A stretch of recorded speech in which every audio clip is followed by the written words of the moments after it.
খেলা হবে, খেলা হবে। আজকে অনেকেই বলছে খেলা হবে, খেলা হবে, খেলা হবে, খেলা হবে। কিন্তু আল্লাহ রাব্বুল আলামিন এই খেলার ময়দান আগেই তৈরি করে দিয়েছেন। ওয়ামাল হায়াতুদ দুনিয়া ইল্লা লাইবুন ওয়া লাহবুন ওয়া লাদ-দারুল আখিরাতু খায়রুল লিল্লাযিনা ইয়াত্তাকুনা আফালা তাকিলুন। এই দুনিয়ার জীবনটা একটা খেলা ঘর ব্যতীত আর কিচ্ছু নয়। আখিরাতের জীবন তাদের জন্য অনেক ভালো, উত্তম, যারা তাকওয়া ইখতিয়ার করে, আল্লাহ রাব্বুল আলামিনকে ভয় করে চলে। আমার ভাইরা, যে কথা বলছিলাম, এরপরে সেক্রেটারি বলল, সবাই তো জানে গ্রামের মানুষ যে আমি সুদ খাই, কিন্তু জুমার দিনে মসজিদে এইটা আবার মাইকে করে এলান করতে হবে কেন, বায়ানে বলতে হবে কেন, গোটা গাঁকে জানাতে হবে কেন? নিশ্চয়ই কেউ বলেছে। বলছে না, কেউ বলে নাই। হাদিসে কোরআনে এসেছে সুদ খেও না, সুদ খাওয়া যাবে না, জিনার থেকেও বেশি গুনাহ, সেই জন্যই আমি মানা করেছি। বললো না, চাকরি আর হয় না, চলে যাবেন সকালবেলা, কিছু টাকা দিচ্ছি নেন, আর গুটিয়ে সব নিয়ে চলে যাবেন। বলুন হয় কি হয় না? মসজিদে যদি ইমাম সাহেব হক কথা বলে, তারপর দিনে আর চাকরি থাকে না। চলে আসলো, কিছুদিন পর আবার একটা গ্রামে গেল, এইদিকে যে সেই গ্রামে যে ইন্টারভিউ দিয়েছে, পাস হয়েছে, মসজিদে ইমামতির জন্য নিযুক্ত হয়ে গেছে। এখন জুমার দিন আবার এসেছে, জুমার দিনে বয়ান করতে শুরু করে দিয়েছে। ওয়াকারনা ফি বুয়ুতিকুন্না ওয়ালা তাবাররাজনা তাবাররুজাল জাহিলিয়াতিল উলা।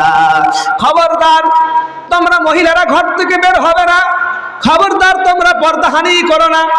খবরদার, আইয়ামে জাহিলিয়াত যুগের মতো তোমরা ঠাক ঠমক করে চলাফেরা করো না। মাজা দুলিয়ে রাস্তাতে তোমরা চলো না। শ্যানা পাউডার, খুশবু, আরো সেন্ট, এইগুলো মেরে চলাফেরা করো না, কারণ এইগুলো মানুষদের আকৃষ্ট করে। তোমাদের দ্বারা যদি আকৃষ্ট হয়, তারাও জেনাই পড়ে, তোমরাও জেনার কাজের মধ্যে শামিল হয়ে যাও। ক্যাশিয়ার তখন ডাক করেছে, ওইখানের যে ক্যাশিয়ার ছিল সে ডাক করেছে, বলছে এদিকে আসুন ইমাম সাহেব, সন্ধ্যাবেলায় দেখা করবেন। বলে ঠিক আছে। বলে সবাই জানে, বলো কে আমার স্ত্রী চাকরি করে, সে তো শাড়ি পরে যায়, পেটটা তোটা দেখা যায়, কিন্তু এটা আবার বাইরে বেশি করে মসজিদের মধ্যে বিশ্লেষণ করে কেন বলতে হবে বলুন? মনে হয় কেউ বলা করিয়েছে। বলে না, কেউ বলা করাই নাই, কোরআনের আয়াত আমি বর্ণনা করেছি। বলে তোমার চাকরি নাই, চলে যাও। ওখান থেকেও চলে গেল। কিছুদিন পর ঘরেতেই রইল। গ্রামের ইমাম সাহেব আর নাই, গ্রামের ইমাম সাহেব এখন চলে গেছে অন্য জায়গায়। গ্রাম খালি, লোকেরা তাকে মিনতি করে, গ্রামের মধ্যেই তাহলে ইমামতি করো, গ্রামের মধ্যেই থাকো, গ্রামের ছেলে ভালো হবে। কিছুদিন পর বললো ঠিক আছে তাহলে থাকি। এরপরে মনে মনে ভাবছে, জুমার দিন যেই আসে সেই আতঙ্ক শুরু হয়ে যায়, যেখানেই বয়ান করি আমাকে তারপর দিনেই চাকরি ছেড়ে দিতে হয়।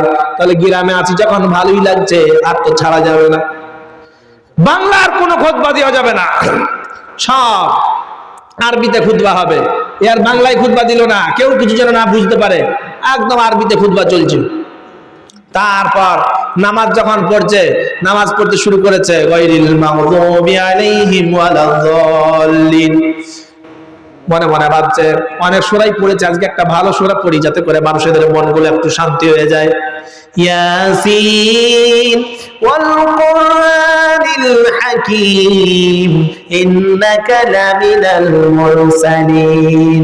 নামাজ শেষে ক্যাশিয়ার এসেছে, এসে বলে ইমাম সাহেব, আজকে যে নামগুলো আপনি নিলেন নামাজের মধ্যে, সেক্রেটারির নাম হচ্ছে হাকিম, তার ভাগনার নাম হচ্ছে ইয়াসিন, আর তার বাপের নাম হচ্ছে মুরসালিন। সব তো ওদের ঘরের মধ্যেই, আমাদের তো কারো নাম নিলেন না, আমরা কি কেউ হিসাব রাখি না? বলে তোমার আবার কি নাম নেব? ওই তো সূরাই ছিল। বলছে না, আগামী জুম্মায় আমারও নাম নিতে হবে, যদি না নাও তোমার কিন্তু কপাল খারাপ। সারা সপ্তাহ খুঁজে বেড়ালো, কোথায় নাম আছে দেখি। বলে তোমার নাম কি? বলে বাবর। বাবর নাম কোরআন শরীফে খুঁজে দেখছে, কোথাও বাবর নাই। অবশেষে চাকরি কি করে হারাই? চাকরি তো হারানো যাবে না। দেখলো বাবরের নাম যদি না বলি চাকরি হারিয়ে দিতে হবে, বাবরের নাম তো বলতে হয়। আজকের পরে সূরা ফাতিহা পড়া হয়ে গেছে, সূরা পড়বে, কিন্তু নাম আর খুঁজে পায় না। হঠাৎ বলছে রেগে, ইয়া বাবার আনতা কলবুন ওয়া আবুকা হিমারুন ফাইন্না ইলাইকুম জাহিলুন। তোর বাপ গাধা, তুই একটা কুত্তা, আর তোর সব হচ্ছে মূর্খ। বাবার খুব খুশি, আমার নাম নিয়েছে, আমার বাপের জন্য বলেছে, আবু বলেছে, অনেক কিছু বলেছে। এক বন্ধু এসে বলে কিন্তু নামাজটা হলোই না, কারণ নামাজে সোরা হয় নাই, অন্য কিছু যেন হয়েছে। বলে কে বললে হয় নাই? আমার নাম বলেছে বলে হিংসা না? সেই দিনে তো ইয়াসিনের নাম বলেছিল, মুরসালিমের নাম বলেছিল, কিছু হাকিমের নাম বলেছিল, কিছু বলিস না? আজকে আমার নাম নিয়েছে, হিংসা হচ্ছে। সব হয়ে গেছে, সব চলবে।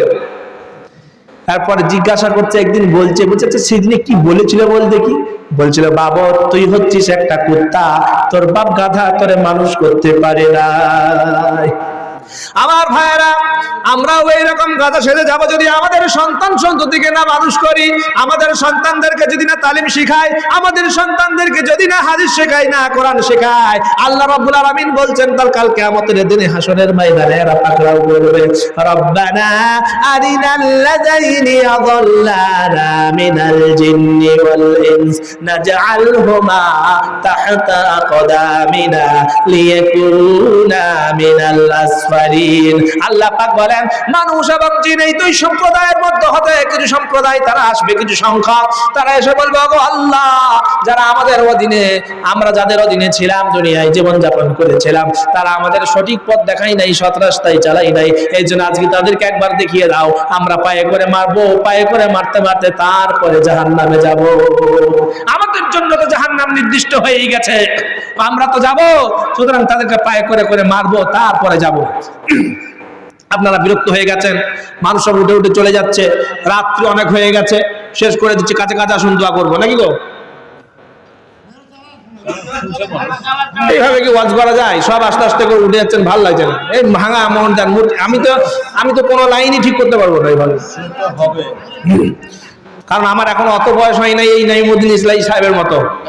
হ্যাঁ, আমার বাজান যদিও নাই, আমি এখন কম বয়স, আমি ভেঙে যাচ্ছে, আমার মন ভেঙে যাচ্ছে। আপনাদের উঠে উঠে চলে যাচ্ছে, আমি আর বলতে পারবো না। এত উঠে উঠে চলে গেছে, এত খালি হয়ে গেছে, কিভাবে হয় বলুন? আমি আজকে একটা গুরুত্বপূর্ণ আলোচনা করবো মনে করেছিলাম, আর সে তো কোনো পারবোই না। কত জানাজান পড়েছি নামাজ, দিয়েছি কত দাফন, কোথায় যেন আছে আমারও তৈরি সাদা কাফন, জানাজার পড়েছি নামাজ, দিয়েছি কত দাফন। আমার তরি বাধা আছে কোন শেখিয়া ঘাটে, কোন মসজিদে ইলান হবে সওয়াবে শেষ ঘাটে। আমার তরি বাধা আছে কোন শেখিয়া ঘাটে, কোন মসজিদে ইলান হবে সওয়াবে শেষ ঘাটে। কোথায় কখন করবে দাফন আমাকে সজন, জানাজার পড়েছি নামাজ, দিয়েছি কত দাফন। কোন বাতাসে কোথায় যেন দুলছে বাঁশের ঝাড়, কোন সে মাটি কোনখানে ডাকে বারে বার। কোন বাতাসে কোথায় যেন দুলছে বাঁশের ঝাড়, কোন সে মাটি কোনখানে ডাকে বারে বার। কোথায় যেন বর যাত্রী আছে রে চারজন, জানাজার পড়েছি নামাজ, দিয়েছি কত দাফন। আমার ভাইরা, কত দাফন দিয়েছি, কত জানাজার নামাজ পড়েছি।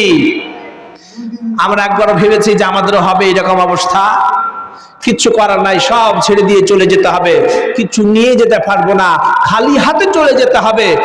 আজকে আমি এসেছিলাম যে তেলাওয়াত করেছে আয়াত, মনে করেছিলাম বয়ান করব ওইদিকে, কিন্তু ভূমিকা দিয়ে আমাকে আজকে শেষ করে দিতে হচ্ছে। দুঃখের বিষয়, আমরা যারা আজকে উপস্থিত হয়েছি এখানে, অনেকেই দান করেছি, অনেকেই করতে পারি নাই, এখনো যারা দিতে পারি নাই মনে মনে করছি দেবো। ওয়াদা যদি করার থাকে তাও করে যাবেন, আর যদি দেওয়ার থাকে মাদ্রাসায় দেবেন। আল্লাহ রাব্বুল আলামিন গ্রহণ করবেন। আমি একটা কবিতা পড়েছিলাম ছোটতে, ওই কবিতা সুকুমার রায়ের লেখা, যত বারবার পড়ি মনে হয় তত আমার আরো জ্ঞান বাড়ে। আপনারাও হয়তো পড়েছেন, কিন্তু যত পড়েন ততই জ্ঞান বাড়বে। বিদ্যে বোঝাই বাবু মশাই চড়ি শখের বটে, মাঝির কন বলতে পারিস সূর্যি কেন ওঠে, চাঁদটা কেন বাড়ে কমে, জোয়ার কেন আসে, বৃদ্ধ মাঝি অবাক হয়ে ফেলফেলিয়ে হাসে। বাবু বলেন সারা জানাম মরলি রে তুই খাটি, জ্ঞান বিনা তোর জীবন খানা চারিয়া নাই মাটি। বাবু বলছে জ্ঞান অর্জন করিস না, কিছুই বলতে পারলি না, তোর তো জীবন খানা চারা নাই মাটি হয়ে গেছে। খানিক বাদে কহেন বাবু বলতো দেখি ভেবে, কেমনে আছে নদীর ধারা পাহাড় হতে নেবে, বলতো কেন সূর্য চাঁদে, বলতো দেখি সাগর ভরা লবণ ভরা পানি, মাঝি সে কয় আরে মশাই কত কি আর জানি। বাবু বলেন এই বয়সেও জানিস নেও তা কি, জীবনটা তোর নিহাত খেলো কষ্ট আনাই ভাগি, কষ্ট আনাই তো তোর, আট আনাই তো তোর জীবনটা বেকার হয়ে গেল। এরপরে দেখবেন গ্রামে কিছু মানুষ আছে যাদেরকে আমরা তুচ্ছ মনে করি, বিশেষ করে আলেম সমাজের মানুষ যদি হয়, যদি একটু সুফি গোচ্ছের থাকে, যদি আবার কিছু গরিব গোচ্ছের মানুষ আছে, তাদেরকে আমরা কোনোদিন সম্মান দিই না। এই এদিকে এটা কর, এরকম কর, সেইটা কর, তুচ্ছ মনে করি। আল্লাহ পাক এটা পছন্দ করেন না। এও দেখলো বাবু, দেখলো এতগুলো প্রশ্ন করলাম উত্তর দিতে পারলো না, এখন তাচ্ছিল্য করে বলছে খানিক পদে, খানিক বাদে কহেন বাবু বলতো ওরে বুড়ো, কেন এমন নীল দেখা যায় আকাশের ওই চূড়ো, বলতো দেখি সূর্য চাঁদে গ্রহণ লাগে কেন, মাঝি বলেন আমায় কেন লজ্জা দেছেন হেন, হাত জোড় করে বলে আমায় কেন লজ্জা দিয়েছেন। বাবু বলেন বলবো কি আর বলবো তোরে কিতা, দেখছি এখন জীবনটা তোর 12 আনাই বৃথা, তোর তো 12 আনাই জীবন বেকার হয়ে গেছে। খানিক বাদে ঝড় উঠেছে, ঢেউ উঠেছে ফুলে, বাবু দেখেন, শেষ করি তো দিচ্ছি বাবা, বাবু দেখেন নৌকোখানি ডুবলো বুঝি দুলে। বুঝতে পারছেন, ঝড় উঠেছে, ঢেউ উঠেছে, নৌকোখানি ডুবে যাচ্ছে। এরপরে দেখছে বাবু, বাবু বলেন এ কি আপদ, ওরে ও ভাই মাঝি ডুবলো নাকি নৌকো, এবার মরব নাকি আজি। মাঝি শুধাই সাঁতার জানো? বাবু বলেন না। বাবু বলেন বা মাঝি শুধাই সাঁতার জানো? মাথা নাড়েন বাবু, মূর্খ মাঝি এখন বলে এখন কেন কাবু, বাঁচলে শেষে আমার কথা হিসেব করো পিছে, তোমার দেখি জীবন খানা 16 আনাই মিছে। আমার ভাইয়েরা, হাজার হাজার রাত্রি যদি জলসা শুনি, হাজার হাজার রাত্রি যদি এইরকম করে কাটিয়ে দিই, আমল যদি না করি কোনো কাজে আসবে না। জলসা আপনারা অনেক শুনেছেন, ইউটিউব শুনেছেন, এখানে শুনেছেন, সেখানে শুনেছেন, কত বক্তাদের শুনেছেন। এই রাত্রি জায়গার আপনাদের অনেক ভালো লাগলো, অনেকেই চলু গেলেন, অনেক সময়ও দিয়েছেন, কিন্তু আমল যদি না করি, নিজের জীবনে যদি বাস্তবায়ন না করি, তাহলে কিন্তু কোনো কাজে আসবে না। সেই জন্য করবো ইনশাল্লাহ, করবো, হাত তুলে বলি করব। আল্লাহ পাক বলছেন শুনুন, ওয়ানিবু ইলা রাব্বিকুম ওয়াসলিমু লাহু মিন ক্বাবলি আইয়াতিয়াকুমুল আযাবু সুম্মা লা তুনসারুন। তবে এইটা করতে গেলে শোনো, আমার কাছে তোমাদের ফিরে আসতে হবে, মানে রবের কাছে ফিরে আসতে হবে। আমরা আমাদের রবের কাছে ফিরে আসতে চাই। এই রবের কাছে ফিরে আসতে গেলে অনেকের অনেক কিছু বাদ দিতে হবে। কারণ ওয়াসলিমু লাহু মিন ক্বাবলি আইয়াতিয়াকুমুল আযাব, মানে পরিপূর্ণ সমর্পণ করে দিতে হবে। এই সমর্পণ করতে গেলে অনেকের নেতা বাদ দিতে হবে, অনেকের পীর বাদ দিতে হবে, অনেকের অনেক কিছু বাদ দিতে হবে, অনেকের অনেক মান্যত বাদ দিতে হবে, এক আল্লাহকে মেনে নিতে হবে, শিরিক মুক্ত জীবন গড়তে হবে। যদি শিরিক মুক্ত জীবন আমি নিয়ে যেতে পারি তাহলে আল্লাহ রাব্বুল আলামিন আমাকে গ্রহণ করবেন। আল্লাহ রাব্বুল আলামিন বলেন, ইন্নাল্লাহা লা ইয়াগফিরু আন ইউশরিকা বিহি ওয়া ইয়াগফিরু মা দুনা যালিকা লিমান ইয়াশা। শিরকের গুনাহ ব্যতীত অন্যান্য গুনাহগুলো আল্লাহ দেখতে পারেন, কিন্তু শিরকের গুনাহ কোনোদিন মাফ করবে না। ইন্না শিরকা লা যুলমুন আযীম, শিরক একটা মহা জুলুম। সুতরাং শিরক মুক্ত জীবন আমরা গড়ি এবং আল্লাহ রাব্বুল আলামিনের ইবাদত বন্দেগীতে লিপ্ত হয়ে যায়। আমার ভাইয়ের, আল্লাহ পাক সকলকেই আমাদের ইহকাল পরকালে কামিয়াবি দান করুন। এবং মায়েরা যারা রয়েছি আপনারাও আপনাদের স্বামীদের জায়েজ হুকুমগুলো মেনে তাদেরকে খুশি রাখুন। আল্লাহ পাক আমাদের সকলকে ইহকাল পরকাল দুই কালে কামিয়াব দান করুন। আমিন ওয়া আখির আলহামদুলিল্লাহি রাব্বিল আলামিন।